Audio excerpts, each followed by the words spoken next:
Hello there, very good evening and welcome to Primetime News on TV1, coming to you live and direct from our Newsfirst studios here in Colombo. I'm Charlene Benedict for the Newsfirst team. And I'm Naveksha Gunasekara. Here are your headlines for tonight.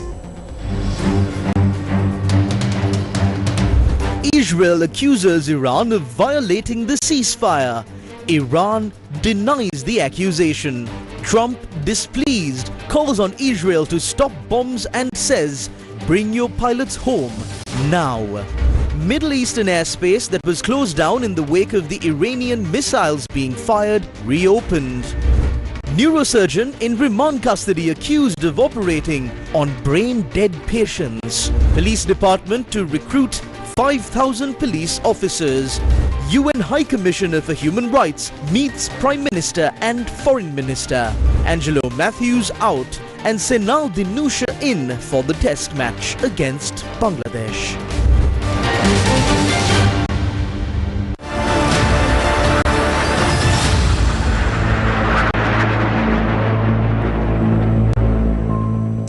Starting off tonight's news with the developments from the tensions in the Middle East, US President Donald Trump has accused both Israel and Iran of breaking the ceasefire he announced hours earlier. Speaking to reporters before leaving for the NATO summit in The Hague, Trump said he was not happy with either country, but especially Israel, which unloaded right after agreeing to the deal. Israel said it identified multiple missiles launched from Iran early Tuesday, with one slamming into a residential building in the south. Iranian authorities reported Israel launched fresh attacks on Iran's capital Tehran overnight and killed at least 9 in a strike on a city in the north. Now, we've been bringing to you updates on the tensions in the Middle East, particularly because this is not a regional issue. Usually issues in the Middle East have spilt over across the world, affecting especially oil prices around the world, which would also have an effect right here at home in Sri Lanka. Let's now cross over to Newsfirst International Desk, where Hashimi Pathirana is standing by to tell us more. After nearly 2 weeks of escalating military conflict between Israel and Iran, US President Donald Trump announced a complete and total ceasefire brokered through direct and indirect negotiations involving both nations and senior US officials. Now, the ceasefire marks the end of what Trump dubbed the 12-day war, a conflict that saw hundreds of casualties, missile strikes across borders, and US military involvement targeting Iranian nuclear facilities. However, the US president has accused both Israel and Iran of breaking this ceasefire he announced hours earlier. But I'm not happy that Israel's going out now. There was one rocket that I guess was fired overboard. It was after the time limit and it missed its target. And now Israel's going out. These guys got to calm down. Ridiculous. I didn't like plenty of things I saw yesterday. I didn't like the fact that Israel unloaded right after we made the deal. They didn't have to unload. And I didn't like the fact that the retaliation was very strong. But in all fairness, Israel unloaded a lot. And now I hear Israel just went out because they felt it was violated by one rocket that didn't land anywhere. That's not what we want, I'll tell you. And I'm telling you, I'm not happy about that, Israel, either. Israel, as soon as we made the deal, they came out and they dropped a load of bombs, the likes of which I've never seen before. The biggest load that we've seen. I'm not happy with Israel. You know, when I say, okay, now you have 12 hours, you don't go out in the first hour and just drop everything you have on them. So I'm not happy with them. I'm not happy with Iran either. But I'm really unhappy if Israel's going out this morning because of one rocket that didn't land, that was shot, perhaps by mistake, that didn't land. I'm not happy about that. The conflict began on the 13th of June when Israel launched strikes on Iranian sites citing existential threats. The US joined the conflict over the weekend, striking key Iranian facilities including Fordow, Isfahan and Natanz. Iran retaliated with missile strikes on Al Udeid Air Base in Qatar, which housed US troops. The strike was largely symbolic and caused no casualties, reportedly due to advanced warning from Tehran. Trump announced the ceasefire via Truth Social, outlining a phased 24-hour process. US President Trump wrote on social media, quote unquote, "It has been fully agreed by and between Israel and Iran that there will be a complete and total ceasefire in approximately 6 hours from now when Israel and Iran have wound down and completed their in-progress final missions for 12 hours, at which point the war will be considered ended." Trump emphasized that both sides must remain peaceful and respectful and warned against any violations. Trump, just a few hours after he announced a ceasefire deal, said in a post on Truth Social, quote, "Israel and Iran came to me almost simultaneously and said, 'Peace.' I knew the time was now. The world and the Middle East are the real winners. Both nations will see tremendous love, peace and prosperity in their futures," unquote.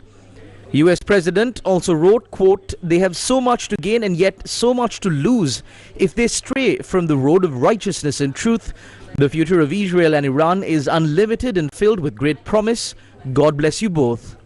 Prime Minister Benjamin Netanyahu's office thanked the US for its support and warned that Israel would respond fiercely to any violations of the ceasefire. Iran's response was more cautious. Earlier, Foreign Minister Abbas Araghchi said that no formal agreement has been reached, but indicated that Iran would halt attacks if Israel ceased its aggression by 4 a.m. Tehran time. He later confirmed that Iranian military operations had continued until the very last minute. Despite initial ambiguity, Iranian state media eventually announced that a ceasefire had begun, although missile strikes continued into the early hours of Tuesday, including a deadly barrage on Beersheba, Israel, which killed several people.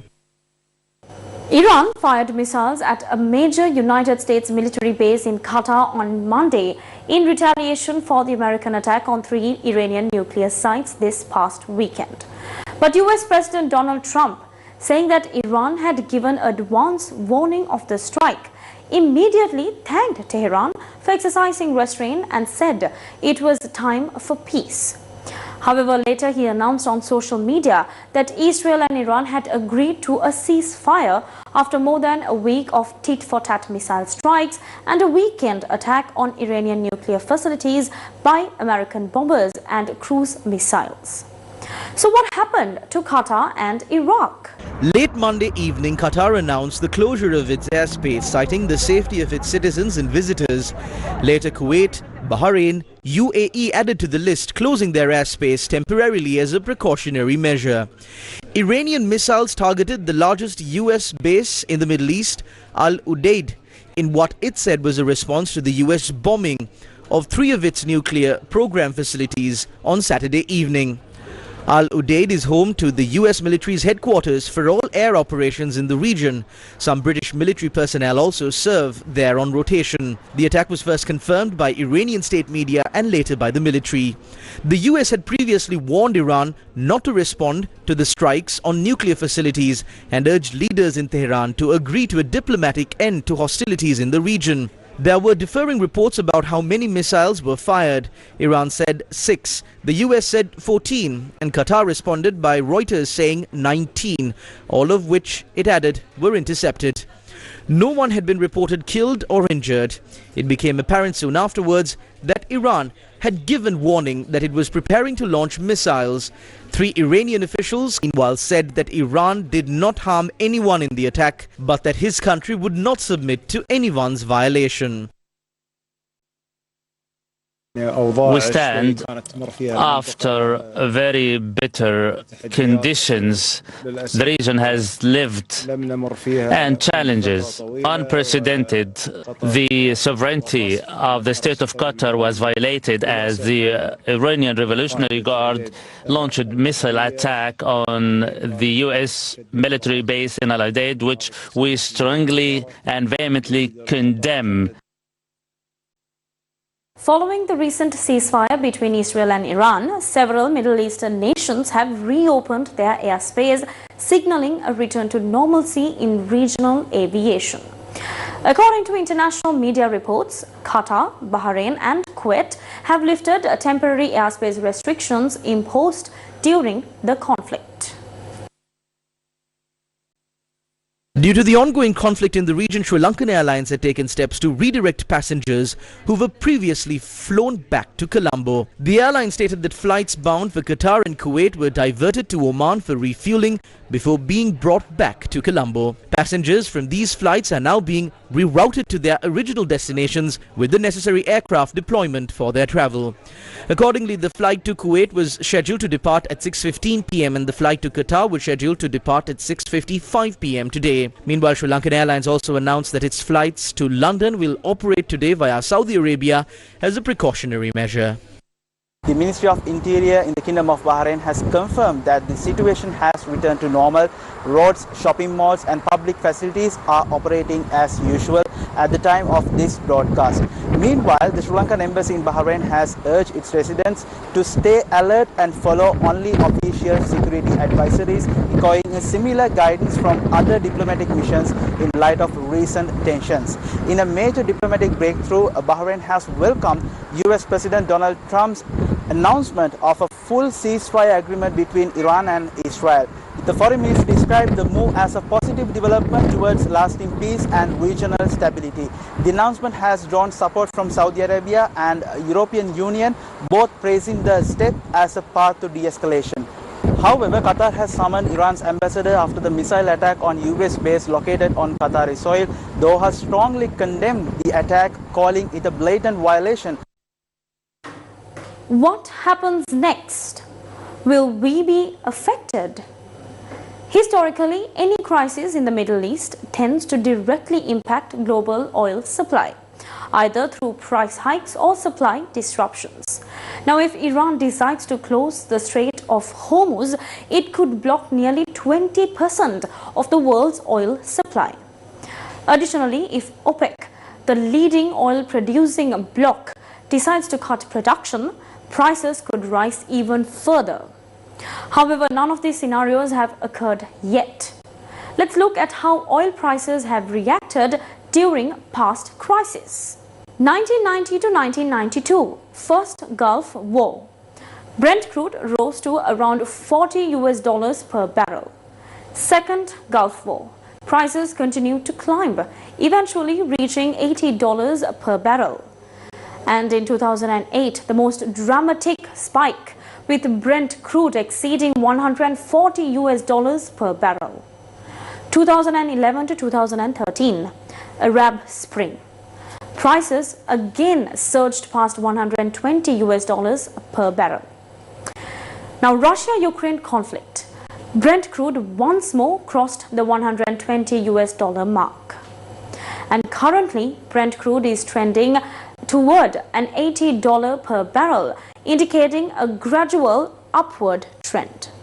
This could affect us in two ways. Will there be a fuel shortage? Will fuel prices rise? At present, 4 companies are responsible for supplying petroleum products in Sri Lanka, sourcing oil through various international markets. According to the Ceylon Petroleum Corporation, long-term tenders are in place and most purchases are made via the Singapore market. Energy Minister Kumara Jayakodi reassured the public that there is no risk of a fuel shortage.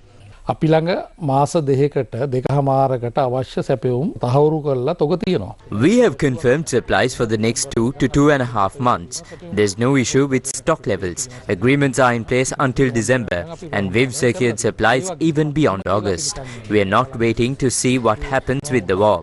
We've already established connections with alternative regions like Africa. While we haven't imported oil from Iran in years due to sanctions, we're prepared to act legally if anyone attempts to create an artificial storage. The government is accountable. If we can't deliver, we'll say so. But right now, there's no need to panic. We are committed to ensuring uninterrupted access to fuel. තෙල් හිඟයක් ඇති කිරීමට මැදිහත් වෙනවා නම් අපි ඒක රජයේ විදිහට නීත්‍යානුකූලව කටයුතු කරනවා. අපි වග කියනවා. අපි බැරනම් බෑ කියන අපි මාස දෙකමාරකට කලින් මේ කිය. කලබල වෙන්න අවශ්‍ය නැහැ. තමන් වෙනද ජීවත් වෙච්ච විදිහට ජීවත් වෙන්න අපි අවශ්‍ය පහසුකම් ටික අවශ්‍ය සැපයුම් ටික ලබා දීමේ වගකීම අපි දරනවා. ඒ ගැන සැකයක් තියාගන්න. Is the Strait of Hormuz at risk? Well, the key concern now is whether the Strait of Hormuz, a critical oil transit choke point, might be closed. This is not an easy move. As of this afternoon, oil tankers are still passing through the strait without disruption. If it were to close, China and India would be the first to feel the impact. China receives over 90% of its oil imports via this route, more than 5 million barrels per day. India sources around 40% of its oil through the strait, over 2 million barrels daily. Given these stakes, international analysts believe that it is unlikely that Iran will move to close the Strait of Hormuz. Now, this is the explanation given today by former State Minister of Power and Energy and SLPP Member of Parliament D.V. Chanaka regarding the petroleum situation in the country. Under normal circumstances, oil prices increase in short term due to wars in the world, and then they go back down. Therefore, we do not believe that Iran will close those ports or sea routes as claimed. I don't think that the situation will arise because Iran is the main oil supplier to countries like China.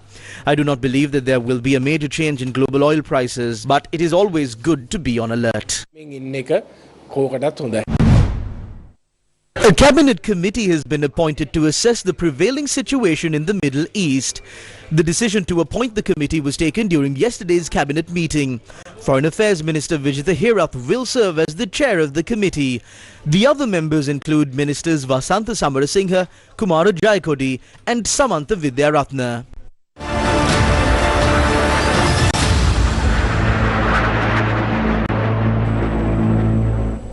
Dr. Maheshi Sura Vijayratna, a neurosurgeon currently held in remand custody over allegations of selling neurosurgical equipment at inflated prices through a private company, has been accused of importing questionable medical devices for use in surgeries on patients who were already brain dead. The Commission to investigate allegations of bribery or corruption informed the court today that these devices were used in procedures on patients who did not medically require them. Assistant Director of Legal Affairs at the Commission, Sulochana Hettiarachchi, stated that it has been revealed that surgeries were performed using these neurosurgical instruments even when there was no clinical necessity. Dr. Maheshi Sura Vijayratna, a specialist neurosurgeon at Sri Jayawardhanapura Hospital, along with two others, were produced before the Colombo Chief Magistrates Court today in connection with allegations of selling neurosurgical equipment, specifically EVD and VP shunts, at inflated prices through a privately owned company despite the availability of lower cost alternatives. The other two suspects currently held in remand custody are Kakulanda Liyanage Indika and hospital's chief clerk and Nimal Ranjit Muthukuda, an employee of Dr. Vijayratna's private company. During the hearing before Colombo Chief Magistrate Tanuja Lakmali Jatunga, Sulochana Hettiarachchi, Director of Legal Affairs at the Commission to investigate allegations of bribery or corruption, presented further findings uncovered during the investigation. Excerpt. There is a prescribed procedure for obtaining medical equipment. Typically, relevant medical professionals include the required items in the hospital's annual procurement estimate, and the hospital acquires them accordingly. However, in this case, the primary suspect did not follow that process. Instead, she directed patients admitted to her ward to the third suspect, a hospital clerk. Following her instructions, the clerk provided the contact number of the second suspect to the patient's families, instructing them to coordinate with him to obtain the equipment. The second suspect then purchased the devices from a company named Emma Pharma for approximately 55,000 rupees and delivered them to MNN Medicals, a private company owned by the primary suspect. The equipment was subsequently sold to the patients for 175,000 rupees. End of excerpt. The Commission to investigate allegations of bribery or corruption reveals that the suspect neurosurgeon performed surgeries using specialized medical equipment on patients who were either brain dead or did not medically require such procedures. Excerpt. We have received statements from both patients and medical professionals indicating that the suspect conducted neurosurgical procedures on patients admitted to her ward who had only minor neurosurgical conditions. These patients were subjected to surgeries involving EVD and VP shunt devices, despite not requiring such interventions. These procedures are highly sensitive, involving the drainage of cerebrospinal fluid or blood from the brain. It has also been revealed that some of the patients who underwent these surgeries later died. Moreover, family members of the patients have informed us that the suspect performed surgeries on individuals who were already brain dead, using EVD and VP shunt devices. The heart was kept functioning artificially through a machine to facilitate the surgery. In one case, a post-mortem examination revealed that the patient had died 5 days prior to the procedure, and a portion of the skull was missing. This suspect had deliberately and recklessly endangered the lives of innocent patients for personal gain.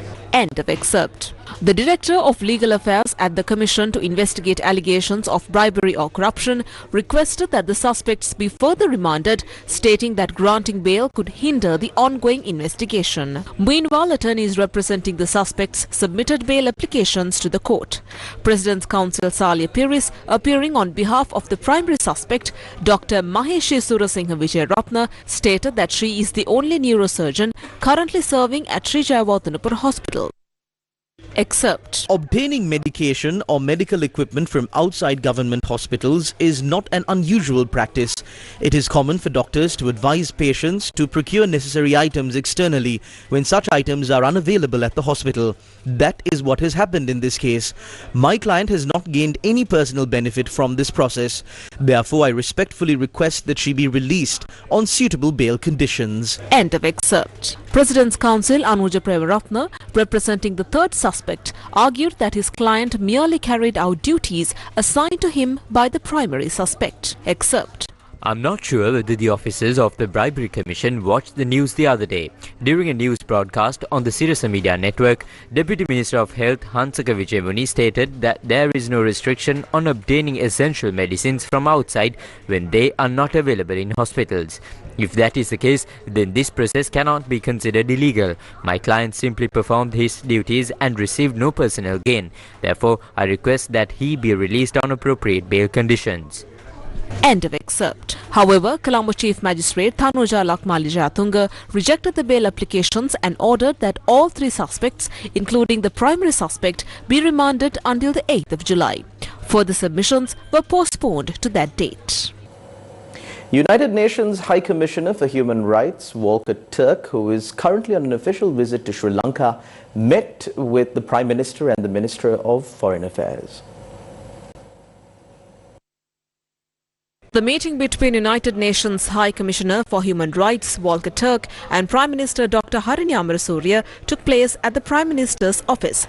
During the discussion, the Prime Minister reaffirmed the government's commitment to working constructively and cooperatively with the Office of the High Commissioner for Human Rights. She also highlighted the recent political transformation in Sri Lanka, describing it as a reflection of a significant shift in the country's political culture driven by a historic public mandate. The Prime Minister emphasized the government's focus on three key priorities: eradicating rural poverty, advancing digital transformation, and implementing necessary social and institutional reforms, including legal and political restructuring. Turk commended Sri Lanka's continued engagement in the protection of human rights and underscored the importance of bilateral cooperation in advancing human rights, democratic governance and national reconciliation. United Nations High Commissioner for Human Rights, Volker Turk, also met with Minister of Foreign Affairs, Vijitha Herath. During the meeting, the High Commissioner expressed his interest in the legal reforms being pursued by the new government in support of national unity and social justice. He also conveyed his appreciation for the progress made thus far. The National Anti-Human Trafficking Task Force, in partnership with the International Organization for Migration, launched a nationwide media campaign to raise public awareness about trafficking in persons. In a joint effort to combat human trafficking, the National Anti-Human Trafficking Task Force, in collaboration with the International Organization for Migration, has launched a nationwide media campaign, "We Are Vigilant for a Safer Nation," to raise public awareness on trafficking in persons. This initiative forms a part of a $2.6 million project funded by the government of Japan, which aims to support migrant returnees and at-risk communities across Sri Lanka. Minoli P. Don leads the protection unit at the International Organization for Migration in Sri Lanka and the Maldives. She emphasized the urgent need to recognize and respond to emerging forms of trafficking, including forced criminality and internal exploitation. This information campaign is part of a wider initiative of the Uplift project. And through powerful television and radio advertisements, we aim to raise awareness around different forms of human trafficking prevalent in Sri Lanka, in particular trafficking for forced criminality, a novel and emerging trend that we have observed when people get trafficked to the Southeast Asian, in particular the trafficking for forced criminality, child labor, internal trafficking for sexual exploitation, and forced labor in the realm of migration. These are not distant issues. These are real. They are here. They demand our urgent attention. The campaign is a survivor-led and a survivor-informed campaign, which means that we have ensured that the authentic stories, lived experiences, and voices of the victims are meaningfully reflected in these advertisements. The Secretary to the Ministry of Defence underscored the importance of cross-sector collaboration and regional cooperation in dismantling trafficking networks. Sri Lanka, like many other countries, continues to grapple with this issue, facing both internal and transnational trafficking networks. Victims often come from marginalized and vulnerable groups, exploited for forced labor, sexual exploitation, and other forms of abuse. This campaign is an alarming call to everyone: government bodies, civil society, the private sector, and the general public to unite in combating this crime. Combating human trafficking is a critical component of realizing this vision, as it directly impacts our ability to ensure social justice, protect human rights, and uphold the rule of law. By raising awareness and fostering collaboration across sectors, we aim to build a Sri Lanka where exploitation has no place. Perpetrators are brought to justice and survivors receive the support they deserve. A crucial aspect of this fight is the emphasis on regional cooperation. Trafficking networks often operate across borders, exploiting legal and enforcement gaps. Moreover, this media campaign itself is a powerful tool to alarm the general public. By reaching the public through television, radio, social media, and community outreach, we are equipping citizens with the knowledge needed to recognize and prevent trafficking. An informed society is our first line of defense. Ambassador Akio Isamata reaffirmed Japan's commitment to supporting anti-trafficking efforts in Sri Lanka through the Uplift project. I am pleased to note that a total of 86 victims of human trafficking have been rescued to date under the current Project Uplift. In order to prevent human trafficking, it is essential to reduce the vulnerabilities within society through targeted outreach and awareness campaigns at schools and within local communities. With a growing trend of recruitment through social media platforms, it is also vital to address online risks through appropriate countermeasures. In addition to prevention, it is equally important to establish mechanisms that allow victims and witnesses to report cases anonymously, such as confidential hotlines. The development of temporary shelters and access to psychological and support services for victims must also be prioritized. These support systems can be further strengthened through close cooperation not only with government authorities, but also with NGOs and civil society stakeholders. The official campaign will be turned for a safe nation. Let's take a look.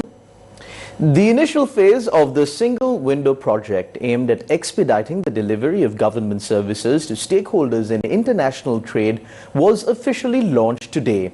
As part of this first phase, 18 government institutions will be integrated to provide streamlined and coordinated services through a unified digital platform. The Ministry of Finance, Planning and Economic Development officially launched the initial phase of the National Single Window System for Trade aimed at accelerating and simplifying government service delivery for international trade stakeholders. As part of the launch, representatives from 18 government institutions signed memorandums of understanding at the Ministry of Finance under the leadership of Deputy Treasury Secretary Dilip Silva. Institutions will be integrated to provide coordinated services to exporters and importers through a unified digital platform.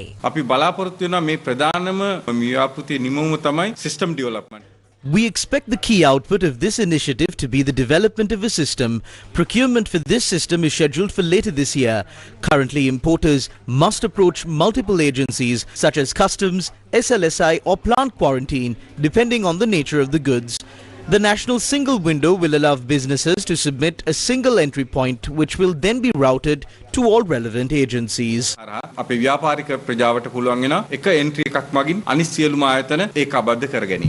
official website for the single window project was also unveiled during the event. Chairman of the Sri Lanka Transport Board, Jeevaka Prasanna Singh, announced that luxury buses previously removed from service will be refurbished and reintroduced into operation. Chairman of the Sri Lanka Transport Board, Jeevaka Prasanna Singh, conducted an inspection of the luxury bus yard at the Katubadda depot. During the visit, the chairman reveals that 42 luxury buses previously withdrawn from service are currently parked at the facility awaiting refurbishment. He stated that the SLTB has already imported 221 million rupees worth of spare parts which will be used to restore these buses and return them to active service. Using the parts we've already received, we expect to restore and deploy around 18 to 20 buses from this depot alone. Additional spare parts are also being prepared for import. In total, we plan to refurbish and reintroduce around 90 buses from our fleet. Once operational, this depot alone could generate approximately 250 million rupees in monthly revenue. These buses were purchased with public funds and we are committed to ensuring that they are not left to deteriorate. Minister of Public Security Anand Vijaypala says that steps will be taken to recruit 5,000 new police officers this year. He made this statement while participating in the opening of the academic and administrative building of the National Police Academy in Timirigaskatuwa, Katana. This police service needs to be standardized. As a government, we will make any decision on that. There are also many other problems. For 5 years, police constables have not been promoted to the rank of police sergeant. The IGP has held discussions with the secretary and we have proposed to grant those 5,000 pending promotions within the next 3 months. We hope to build a more effective and standardized police service within the next 5 years, not just in terms of quality, also with a focus on quantitative growth. Therefore, we are ready to recruit 5,000 new personnel into the police service within this year, activate all pending promotions and also introduce a separate salary structure for the police service. News First with the people. Deputy Minister of Tourism Professor Ruwan Ranasinghe visited Arugambe in Pothuwil today. Deputy Minister of Tourism Professor Ruwan Ranasinghe participated in the discussion held at the Divisional Secretariat, Pothuwil. During the discussion, issues related to tourism development and the prevailing issues in the region were discussed. The discussion focused on problems faced by hotel owners, vehicle drivers, fishermen, government department officials, police officers and members of the Tri-Forces. Deputy Minister of Rural Development, Social Security and Community Empowerment Vasantha Piyatissa, members of Parliament Priyantha Wijeratna and Manjula Ratnayaka as well as the Ampara District Secretary participated in the discussion. Arugambe is a world-famous destination for surfing. Before moving forward, we must solve a basic issue here. The concern is that the local fishermen need to be more considerate. This is a very important time, the peak season for tourism. So it's essential that everyone comes together to discuss this issue and find a solution. Fishermen should be able to continue their livelihood, but at the same time, tourists should also have access to the beach. In this meeting, we have talked about how to promote Arugambe as a leading and attractive destination for surfing and how we can maintain it. We have decided to hold discussions on this matter at least once every 2 months and take steps to achieve this goal. Sri Lankan filmmaker and director Chandran Ratnam, together with producer Jagat Sumatipala, unveiled the title of their latest work, a cross-continental masterpiece starring an award-winning star cast of actors and actresses today in Colombo.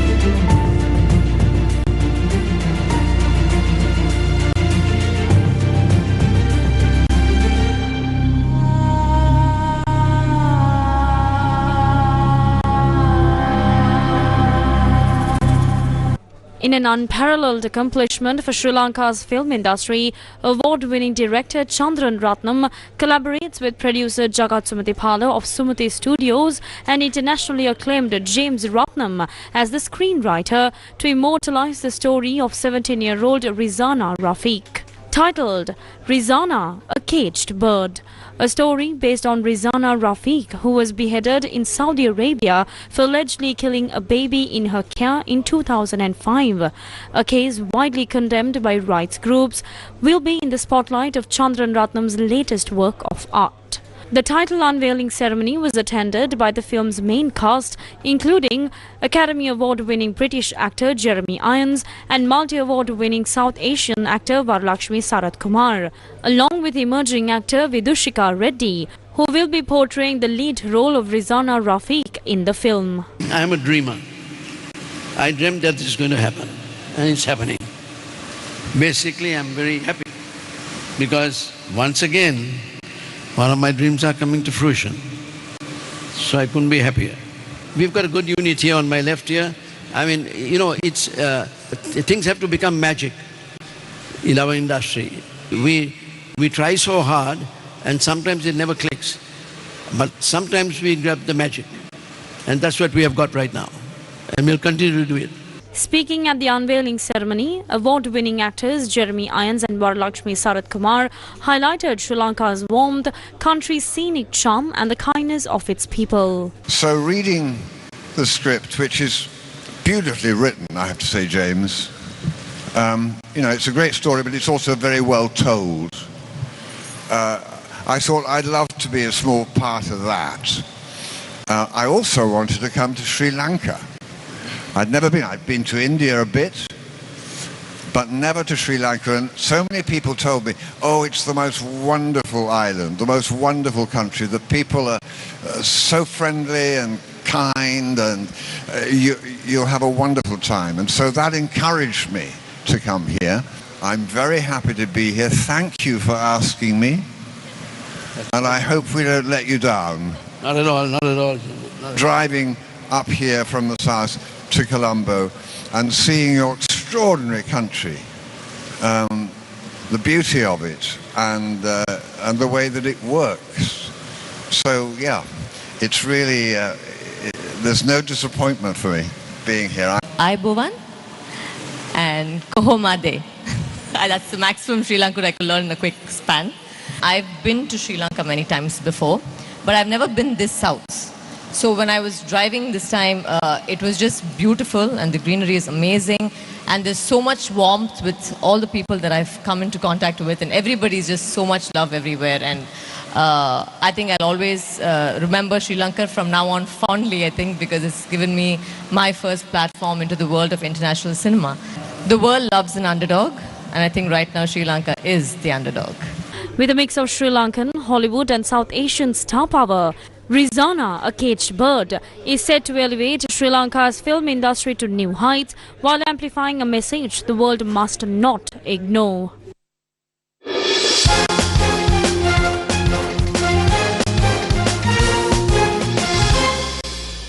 The second test match between touring Bangladesh and Sri Lanka begins tomorrow. This match is also held as part of the ICC Test Cricket Championship. The second test match between Sri Lanka and Bangladesh will be played tomorrow at the SSC in Colombo. Both teams had their final training sessions today. Dunith Velalage and Vishwa Fernando, who were not included in the squad for the first match, have been called up. This is in place of Angelo Matthews, who retired from the test field after the first match, and Milan Ratnayaka, who was injured. Captain Dhananjay De Silva spoke at a media conference held today regarding Dunith Vellalage's inclusion in the squad. Right now, he's doing a great service to Sri Lanka as an all-rounder. That's clearly visible in both ODIs and T20s. I believe he can also contribute to test matches. The decision we made after discussions will hopefully be something that benefits his future. Meanwhile, Dhananjay also said that Sonal Vidusha may debut in tomorrow's match. Right now, we are keeping 12 players in mind because our weather conditions keep changing from time to time. At the moment, there's a good chance Sonal might play, but if we need a spinner based on the conditions of the wicket, he would be the best option. As of now, there's a strong possibility that Sonal would play. The match is scheduled to begin at 10 a.m. tomorrow. And that's a wrap of Primetime News on TV1 for tonight. Thank you for watching. Good night.